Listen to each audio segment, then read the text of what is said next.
ವಕ್ರತುಂಡಮಹಾಕಾಯ ಸೂರ್ಯಕೋಟಿಸಮಪ್ರಭಾ ನಿರ್ವಿಘ್ನಂ ಕುರು ಮೇ ದೇವ ಸರ್ವಕಾರ್ಯೇಷು ಸರ್ವದಾ. ಮಹಾಗಣಪತಿಯನ್ನು ಹಾಗೂ ಜಗನ್ನಿಯಾಮಕನಾದಂತಹ ಆ ವಿಶಿಷ್ಟ ಶಕ್ತಿ ಪರಮಾತ್ಮನನ್ನು ಪ್ರಾರ್ಥನೆ ಮಾಡ್ತಾ ಎಲ್ಲರಿಗೂ ಕೂಡ ಯುಗಾದಿ ಹಬ್ಬದ ಶುಭಾಶಯಗಳು. ಈ ಹೊಸ ವರ್ಷ ಎಲ್ಲರಿಗೂ ಕೂಡ ಸುಖ, ಶಾಂತಿ, ನೆಮ್ಮದಿಯನ್ನು ತರಲಿ ಎಂಬುದಾಗಿ ಭಗವಂತನನ್ನು ಮೊದಲು ಪ್ರಾರ್ಥನೆ ಮಾಡ್ತಾ ಎಲ್ಲರೂ ಕೂಡ ಸದಾಕಾಲ ಸುಖದಿಂದ ಆನಂದದಿಂದ ಇರುವಂತಾಗಲಿ ಎಂಬ ಆಶಯವನ್ನು ವ್ಯಕ್ತಪಡಿಸ್ತಾ ಇದ್ದೇನೆ. ಈ ಹೊಸ ವರ್ಷ ಎಲ್ಲ ರೀತಿಯಿಂದಲೂ ಕೂಡ ಹರ್ಷವನ್ನು ಎಲ್ಲರಿಗೂ ತರಲಿ ಎಂಬತಕ್ಕಂಥದ್ದು. ಹಾಗೆ ಭಗವಂತ ಸದಾಕಾಲ ಒಳ್ಳೆಯ ಕೆಲಸಗಳಿಗೆ, ಒಳ್ಳೆಯ ಮನಸ್ಸುಗಳಿಗೆ, ಒಳ್ಳೆಯ ಸಂಕಲ್ಪಗಳಿಗೆ ಅನುಗ್ರಹವನ್ನು ಮಾಡಲಿ ಅನ್ನುವಂಥದ್ದು. ಸುಖ ಸಂತೋಷಗಳಿದ್ದಾಗ ಆನಂದದಿಂದ ಅದನ್ನೆಲ್ಲ ಅನುಭವಿಸೋಣ. ದುಃಖ ಕಷ್ಟ ಕಾರ್ಪಣ್ಯಗಳು ನಮಗೆ ಬಂದಾಗ ಧೈರ್ಯ ಸ್ಥೈರ್ಯಗಳಿಂದ ಅದನ್ನು ಎದುರಿಸಿ ಒಳಿತನ್ನು ಕಾಣೋಣ ಎಂಬತಕ್ಕಂಥದ್ದು. ಈ ಹೊಸ ವರ್ಷದ ದಿವಸ ಧರ್ಮಪುತ್ಥಳಿ ಎಂಬತಕ್ಕಂತಹ ಹೆಸರಿನಿಂದ ಒಂದು ಧಾರ್ಮಿಕ ವಿಚಾರಗಳ, ಆಧ್ಯಾತ್ಮಿಕ ವಿಚಾರಗಳ ಕುರಿತಾಗಿ ಯೂಟ್ಯೂಬ್ ಚಾನಲನ್ನು ನಾನು ಪ್ರಾರಂಭಿಸ್ತಾ ಇದ್ದೇನೆ.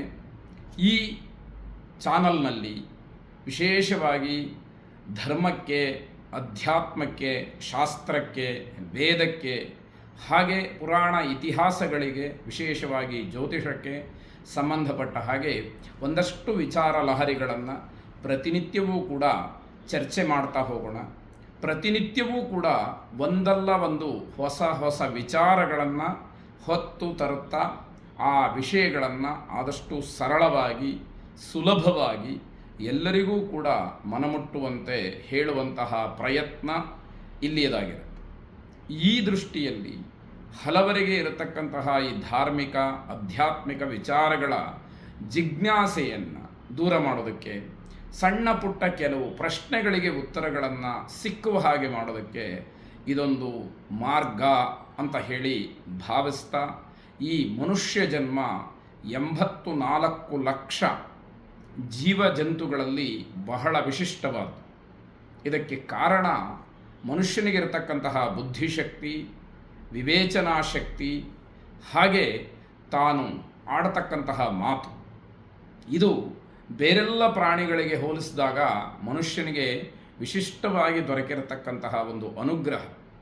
ಅದನ್ನು ಸಾರ್ಥಕಪಡಿಸಿಕೊಳ್ಬೇಕಾದಂಥದ್ದು ಬಹಳ ಮುಖ್ಯವಾಗುತ್ತೆ. ಹಾಗಾಗಿ ದಾಸರು ಮನುಷ್ಯ ಜನ್ಮ ಅಥವಾ ಮಾನವ ಜನ್ಮ ದೊಡ್ಡದು, ಹಾಳು ಮಾಡಿಕೊಳ್ಳಬೇಡಿ ಹುಚ್ಚಪ್ಪಗಳಿರ ಎಂಬುದಾಗಿ ಹಾಡಿ ಹೊಗಳಿರ್ತಕ್ಕಂಥದ್ದು. ಮನುಷ್ಯ ಜನ್ಮದಲ್ಲಿ ನಾವು ಎಷ್ಟನ್ನು ಸಾಧನೆ ಮಾಡಿದರೂ ಕೂಡ ಸಾಕಾಗೋದಿಲ್ಲ ಅನ್ನುವಂಥದ್ದು ಗೊತ್ತಾಗ್ತಾ ಹೋಗುತ್ತೆ. ಈ ಮನುಷ್ಯ ಜನ್ಮ ಹೇಗಾಯಿತು ಅಂತ ಹೇಳಿ ವಿಚಾರ ಮಾಡಲಿಕ್ಕೆ ಹೋದರೆ, ಪೂರ್ವಜನ್ಮ, ಪುನರ್ಜನ್ಮ ಇತ್ಯಾದಿಗಳನ್ನು ಬಹಳ ದೃಢವಾಗಿ, ಆಳವಾಗಿ ನಂಬತಕ್ಕಂತಹ ನಮ್ಮ ಒಂದು ಸಂಸ್ಕೃತಿಯಲ್ಲಿ ಯಾರಿಗೆ ದೈವತ್ವ ಅನ್ನುವಂಥದ್ದಿದೆ ಅನ್ನೋದನ್ನು ಗಮನಿಸಿದಾಗ ಅವರು ತಮ್ಮ ಪೂರ್ವಜನ್ಮದಲ್ಲಿ ವಿಶೇಷವಾದಂತಹ ಪುಣ್ಯ ಕೆಲಸಗಳನ್ನೇ ಮಾಡಿ, ಅತಿಯಾದಂತಹ ಪುಣ್ಯ ಸಂಪಾದನೆಯನ್ನು ಮಾಡಿ ದೈವತ್ವವನ್ನು ಪಡ್ಕೊಂಡಿರ್ತಾರೆ. ಯಾವಾಗ ಪಾಪಕರ್ಮಗಳ ಹೆಚ್ಚಾಗುತ್ತೋ ಆಗ ರಾಕ್ಷಸಿ ಪ್ರವೃತ್ತಿಯ ಜೀವನವಾಗುತ್ತೆ. ಪಾಪಪುಣ್ಯಗಳ ಸಮಾನವಾದಂತಹ ಸಮ್ಮಿಲನ ಯಾರಿಗಾಗಿರುತ್ತೆ ಅಂಥವರು ಮಾತ್ರ ಮನುಷ್ಯ ಜನ್ಮವನ್ನು ಪಡ್ಕೊಳ್ತಾರೆ.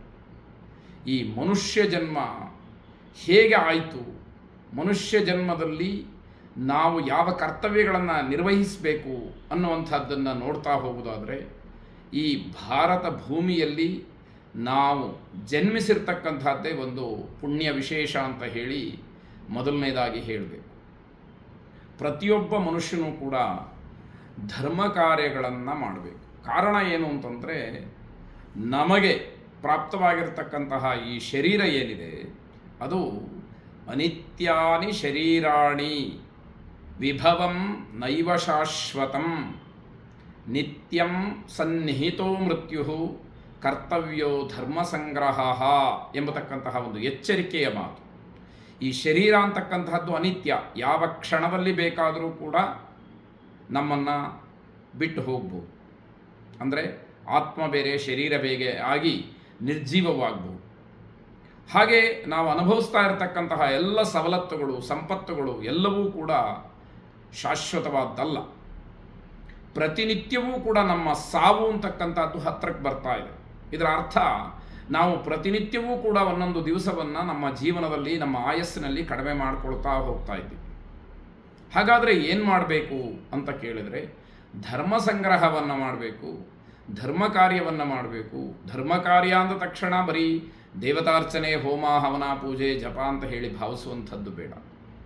ಯಾರು ಒಬ್ಬ ಮನುಷ್ಯನಾಗಿ ನಡ್ಕೊಳ್ಬೇಕೋ ಆ ರೀತಿಯಲ್ಲಿ ತನಗೆ ವಿಹಿತವಾದಂತಹ ಎಲ್ಲ ಒಳಿತನ್ನು ಮಾಡ್ತಕ್ಕಂಥದ್ದು, ಆಪತ್ತಿನಲ್ಲಿರ್ತಕ್ಕಂಥವ್ರನ್ನ ರಕ್ಷಣೆ ಮಾಡುವಂಥದ್ದು, ಯಾರಿಗೆ ಅಗತ್ಯ ಇದೆಯೋ ಅಂಥವರಿಗೆ ಆಯಾ ಕ್ಷೇತ್ರಕ್ಕನುಗುಣವಾಗಿ ಅವರವರ ಸಾಮರ್ಥ್ಯಕ್ಕನುಗುಣವಾಗಿ ಸಹಾಯವನ್ನು ಮಾಡ್ತಕ್ಕಂಥದ್ದು, ಬೇರೊಬ್ಬರನ್ನು ಮನುಷ್ಯರನ್ನಾಗಿ ನೋಡ್ತಕ್ಕಂಥದ್ದು, ಇದು ಬಹಳ ಮುಖ್ಯವಾದಂತಹ ಧರ್ಮ ಅಂತ ಹೇಳಬೇಕಾದ್ದು.